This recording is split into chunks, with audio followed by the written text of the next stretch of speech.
Hello, and welcome to Phishing 101, a security awareness training webinar brought to you by Proofpoint, a leading provider of people-centric cybersecurity solutions. Today, we'll take a look at three key topics. First, what phishing is. For those who aren't totally clear on what we mean by phishing, this section will help to clarify. I'll explain the three primary types of phishing threats and how social engineering is the common thread with these types of attacks. I'll also show you how phishing techniques are used outside of email. Then we'll move on to what phishing can do. I'll explain why cybercriminals invest time and effort in phishing attacks and present some recent statistics and real-world examples of phishing emails. I'll also help you understand at a basic level what could happen to you if you were to fall for a phishing scam, either at work or in your personal life. Finally, I'll offer some tips on how to recognize and avoid these types of attacks. First, let's take a look at some of the basic ideas and principles behind phishing emails and social engineering techniques. The term phishing with a PH came about in the mid-1990s, and it literally is related to the word phishing with an F. Cyber attackers were using fraudulent emails to phish for information from unsuspecting users. These early hackers were often referred to as freaks with a PH, hence phishing with a PH. Then, as now, these emails tried to lure people into falling for a scam. And just like a real-world phish, those who take the bait are at the mercy of the person at the other end of the hook. There are three primary lures that cybercriminals use within phishing emails. First, malicious web links, also known as URLs. Links are commonly used in emails in general, and they are also common in phishing emails. Malicious links frequently lead to imposter websites. These are dangerous websites designed to resemble trusted websites. Attackers' websites can also be infected with malicious software, also known as malware. Malicious links can be disguised to look like trusted links, and they can be embedded in logos and other images inside an email. Second are malicious attachments. These lures look like legitimate file attachments, but they are infected with malware that can compromise your computer and the files on it. In the case of malware known as ransomware, all the files on your computer can become locked and inaccessible. Keystroke loggers are another type of malware. They can track everything you type, including your passwords. It's also important to realize that some malware infections can spread from your computer to other network devices, like external hard drives, servers, and even cloud systems. Third are fraudulent requests for sensitive data. These messages will prompt you to provide information like user IDs, passwords, credit card data, business data, and so on. Once you submit that information, it's used by cybercriminals for their personal gain. Social engineering does mean different things to different people, but in the world of cybersecurity, a social engineer is essentially a scam artist. You may have heard of Frank Abagnale Jr., a prolific con artist whose early life was immortalized in the movie Catch Me If You Can.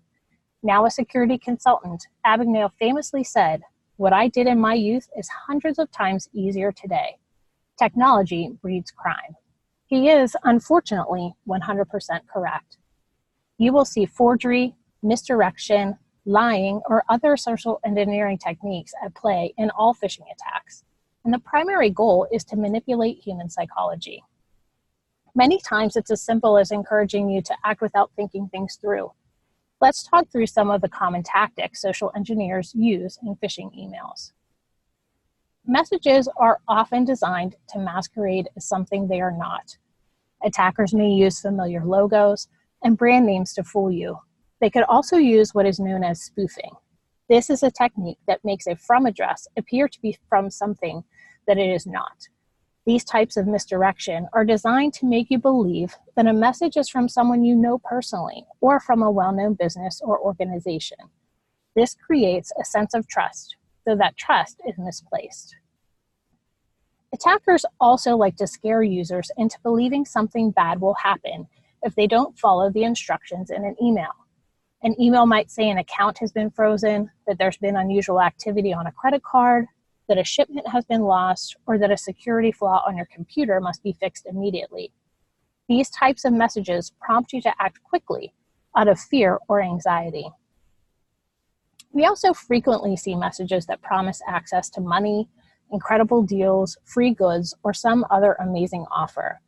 Emails like these try to tap into your excitement, and they often indicate that there is a limited window of opportunity, urging you to act right away.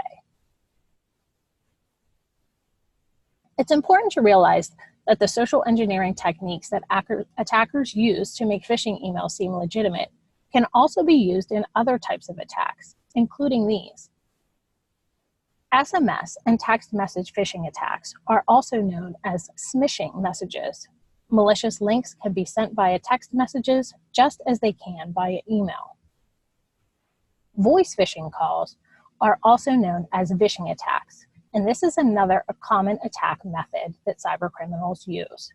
In these attacks, a fraudster pretends to be someone they aren't in order to gain information.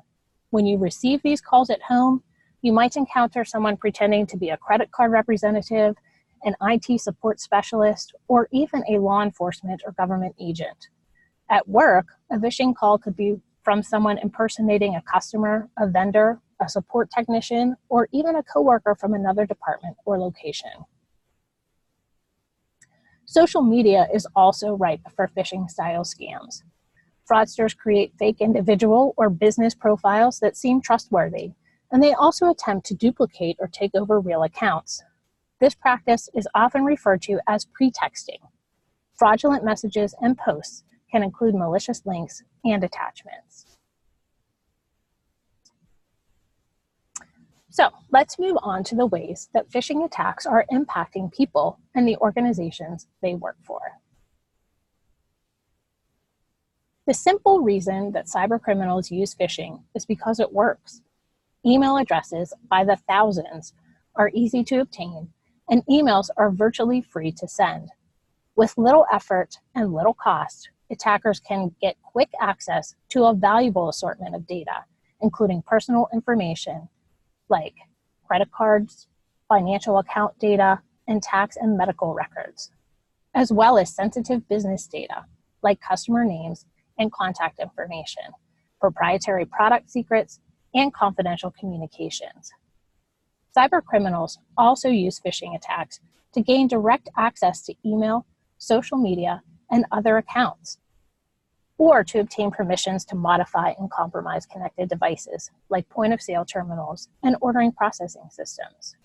Many data breaches start with a phishing email. By using a seemingly innocent message, cyber attackers can gain a small foothold and build on it. The reality is that cybercriminals are never at a loss for phishing ideas. Even large data breaches can, in themselves, spawn phishing attacks.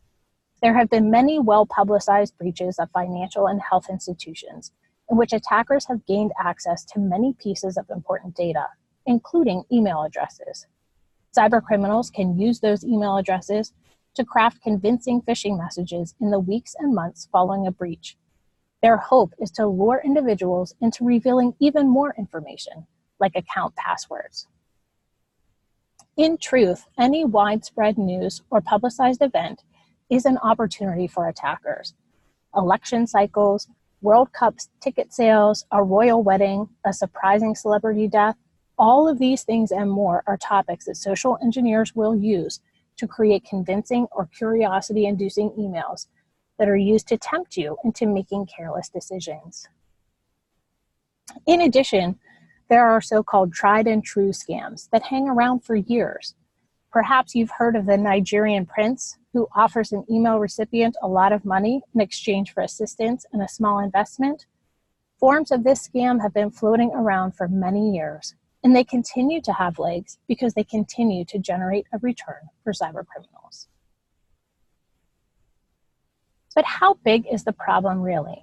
Well, you'll see from the statistics we'll show you here that phishing is big business, and that in general, individuals are not as informed as they need to be in order to stay safe. According to the Anti-Phishing Working Group, an organization that tracks phishing globally, there were nearly 900,000 unique phishing attacks reported between April of 2018 and March of 2019. In addition, cybercriminals are increasingly using malicious websites in their phishing efforts. The APWG identified nearly 200,000 phishing websites just in the first quarter of 2019. According to statistics shared on the Google security blog back in 2017, more than 10 million unsafe or unwanted emails were prevented from reaching Gmail users every minute. And though consumers were and still are being attacked, cybercriminals were hitting businesses even harder at that time. According to Google, attackers sent 6.2 times more phishing emails to corporate inboxes than to personal email boxes. Unfortunately, too many individuals don't have a sense of what phishing is or how to stop it.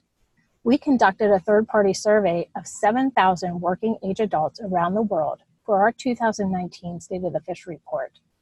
Our results showed that more than 30% of respondents were unable to identify the definition of phishing from a multiple-choice list. This same survey showed that approximately 55% of working adults didn't know the definition of ransomware.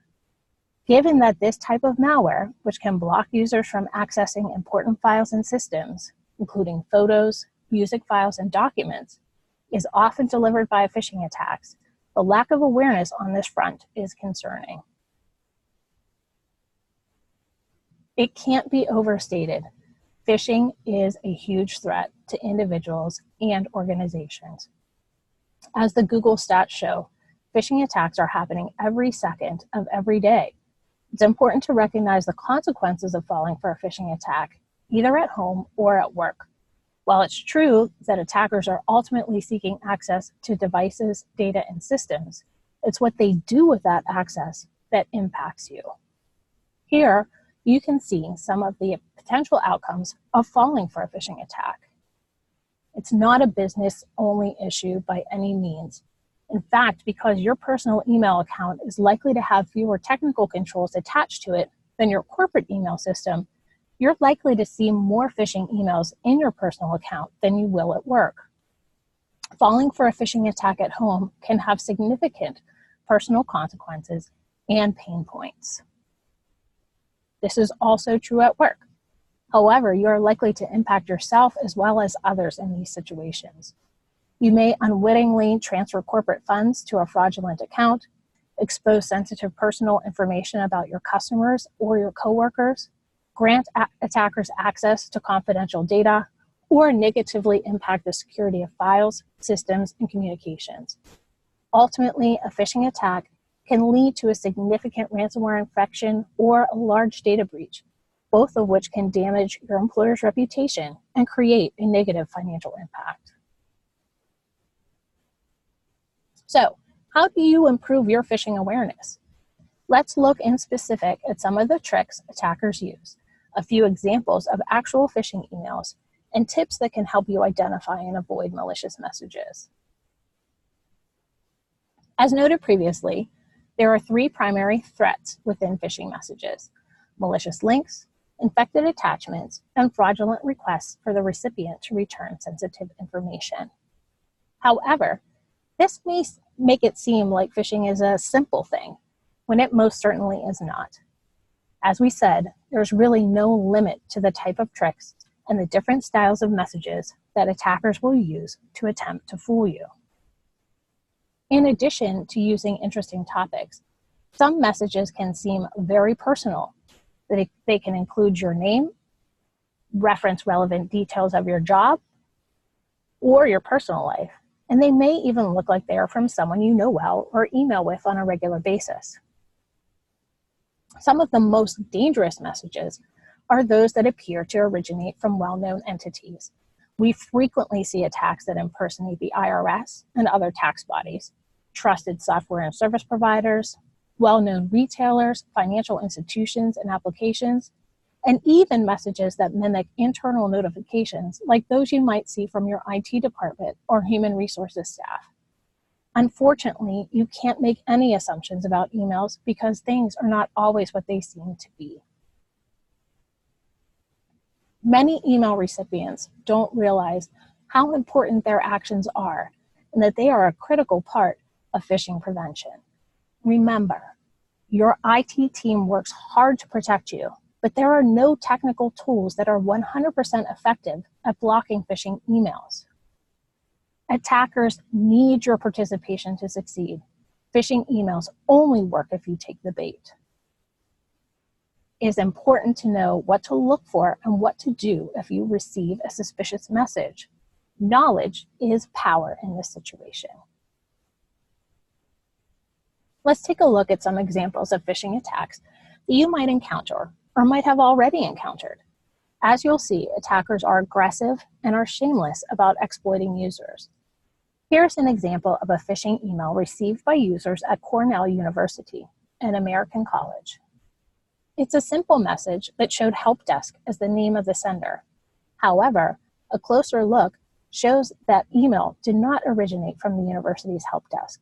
It actually came from the @connect.ust.hk domain. According to Cornell's IT team, the link embedded in the message took users to a page that looked like an Office 365 login page. This email attempted to steal users' login credentials. Here is an example of a phishing email text shared by international shipper FedEx on its website. This email encouraged recipients to print out a copy of an attached postal receipt and take it to a FedEx location to get a parcel that could not be delivered. Unfortunately, the attachment contained a virus that infected recipients' computers. Variations of these types of shipping scams are particularly common during the holiday shopping season, but they are certainly seen year-round. This is an example of a fake web page shared on the gov.uk website. After clicking on a link in a phishing email, users were routed to this fraudulent page, which appeared to be part of the HMRC tax collection agency. Users were told that they were eligible for a refund, but had to complete the form. Those who fell for the scam ended up disclosing personal information that cybercriminals could use for a number of fraudulent activities, including identity theft. We receive so many emails that we've conditioned ourselves to skim messages and make quick decisions. Unfortunately, when we do this, we take unnecessary risks. There can be surface clues in messages that will alert us to things that aren't right. For example, misspellings and poor grammar can be an indication that the email did not originate from a trusted source. This is particularly true with messages that appear to be from a well-known, well-established individual or organization. You may also get messages that don't seem to be quite right or totally relevant to you. The tone of an email from a colleague might be inappropriate or just not sound like them, or you might receive an invoice or shipping notification that doesn't make sense based on your ordering history. Any unsolicited email. And what we mean by that is any email that you are not expecting to receive should be looked at carefully. But you should be particularly wary of any email that is structured to trigger an emotion, fear, surprise, excitement, or concern, as well as a message that urges you to respond or act in some way, clicking a link, downloading a file, confirming or changing a password, and so on. What you want to do is give yourself the space to act on an email in a thoughtful way, rather than just reacting in the moment. To get yourself out of the habit of skimming and reacting, consider asking yourself a few questions about the emails you receive. Questions like, was I expecting this message? If not, ask more questions. Ask yourself, does this email make sense? If the tone doesn't seem quite right, or the information you're being provided doesn't make sense, it could very well be a phishing email. Ask yourself if you're being pushed to act hastily or out of fear. If that's the case, this is a major red flag about the message. You want to think about the message and wonder if it seems like it's too good to be true. If you can't believe what you're reading, it's likely you're reading a fish. And then ask yourself what if this is a phishing email? This may seem like an odd question to ask, but it can be very helpful to think about what could happen if the message you've received is actually a phishing email. Could you end up downloading malware that would corrupt all your files? Might you turn over a password or credit card number to a criminal? Or what if your responses ended up exposing your coworker's private information to a scammer? After you've read and thought about the email, consider tip 2. When you're dealing with a message that asks you to click a link, download a file, or reply with sensitive data, it's critical that you verify you are dealing with a legitimate request. You must be 100% confident that you know who the sender is, not just that a logo or from address or web link looks familiar, because it's important to realize that with phishing emails, things are never what they seem to be. Always keep in mind that many cybercriminals are skilled in manipulation and design techniques. They often use visual cues that make their messages seem safe and trustworthy. Particularly tricky are those emails that do come from a known trusted address. That happens when login credentials are compromised via a different phishing email or another form of attack. These kinds of traps are very hard to spot and avoid, but they're not impossible. Extra verification steps are critical with these types of attacks. Sometimes reading a message and thinking things through will tell you what you need to know about whether an email is legitimate or not, but sometimes there are still questions. Until you are confident, take additional steps to verify. You can hover your mouse over links in your emails. You will see an area on your screen that identifies the actual web address that is embedded in that link. If it doesn't match, or if the URL seems different from what you would expect to see, do not click that link. And if your organization uses a URL wrapping technique for security and safety, check with your IT team about other ways that you can determine if links are safe. You can also go to the source to confirm the information presented in the email is legitimate. Instead of clicking on a link, open your web browser and key in a known trusted URL and navigate to the site yourself. Instead of replying to an email or calling a number included in the message, contact the sender via another trusted contact channel to confirm the email is legitimate. The reality is that a message can look and even sound safe, but still set off warning bells. For example, an email that comes from a corporate IT address and tells you to download new security software can seem trustworthy. It appears real and is on topic. But would that really be the process your IT department would follow?